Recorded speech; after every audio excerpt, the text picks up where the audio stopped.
Do you have a mysterious ancestor?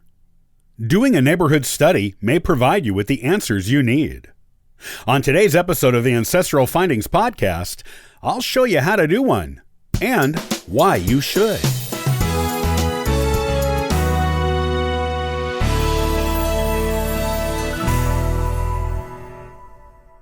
Are you at a brick wall in your genealogy, searching for the background for an elusive ancestor? You just know that if you could only discover this ancestor's origins, it would open up a whole new world of family history for you to explore. But you seem to have been through every available record source, and you've still found nothing. This ancestor looks like he or she just appeared out of nothing, with no parents or background or anything. Even DNA testing hasn't shown up any close matches to anyone in that particular family line. What do? Do you just give up and accept that you will never know anything more about that family line? Well, no. What you do is conduct a neighborhood study. A neighborhood study can tell you all kinds of things about your mysterious ancestor that you would not have otherwise known. Back in past centuries, people did not live in isolation. They knew their neighbors, and usually knew them quite well. Unlike today, where we often never meet our neighbors, or only speak the most basic pleasantries to them when we meet them in our driveways.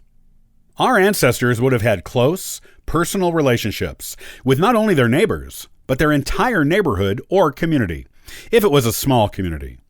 Many of the people with whom they interacted regularly would be friends and acquaintances and business associates, while others would be distant relatives, in-laws, and relatives of relatives.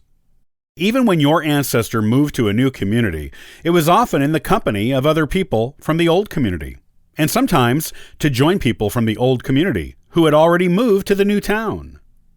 Because knowing their neighbors and having close, personal relationships with them was important to your ancestor, it should be important to you, too, in looking for more clues as to your ancestor's background. When conducting a neighborhood study, you are basically doing a historical study of each person in a neighborhood.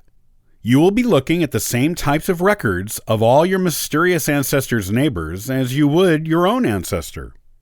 Do this in each town in which you know your ancestor lived. If your ancestor only lived in one town, consider yourself lucky. However, you will still need to take into account all the neighbors they had during their life. The number of neighbors may have increased as they got older. If the town got larger, not every town did, some stayed small and rural, even to the modern era. Take a look at each census in which your ancestor appears, beginning in childhood. Then do a basic historical study of each person on the same page as them on each census record, and on the 2 to 3 pages before and after your ancestor's entry.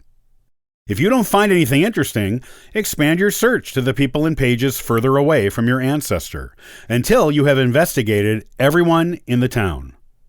What you are looking for is any mention of your ancestor in the documents pertaining to their neighbors. It's not uncommon. How many times have you found names you did not recognize on documents pertaining to your ancestor? Witnesses on marriage licenses, mentioned in wills, land deeds, diaries, and more may all have names you do not recognize as family members. These are probably neighbors, who were also friends and well-trusted associates and allies. You may find your ancestor's name mentioned in these same documents belonging to their neighbors. Any one of these mentions might give you a clue or even tell you outright who the family of your ancestor is and what their background is, when you wouldn't have found this information anywhere else. Don't neglect any record belonging to your ancestor's neighbors. Even military records might contain a mention of your ancestor, especially applications for pensions, where the applicant has to get people who know them to provide corroborating proof that what the applicant says of their military service is true. That person providing the proof for a neighbor could be your ancestor and may reveal a lot about himself or herself in the process.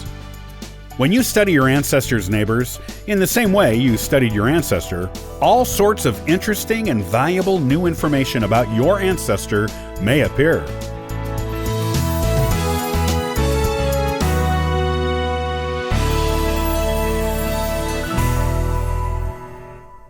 The Missouri Compromise was an important factor in the events that led up to the American Civil War. On the next episode, I'll talk about how it contributed to the war that was to come. Thanks for joining me today. I'll see you next time on the Ancestral Findings podcast. And for further info, you can visit us at ancestralfindings.com. Copyright by Ancestral Findings, all rights reserved.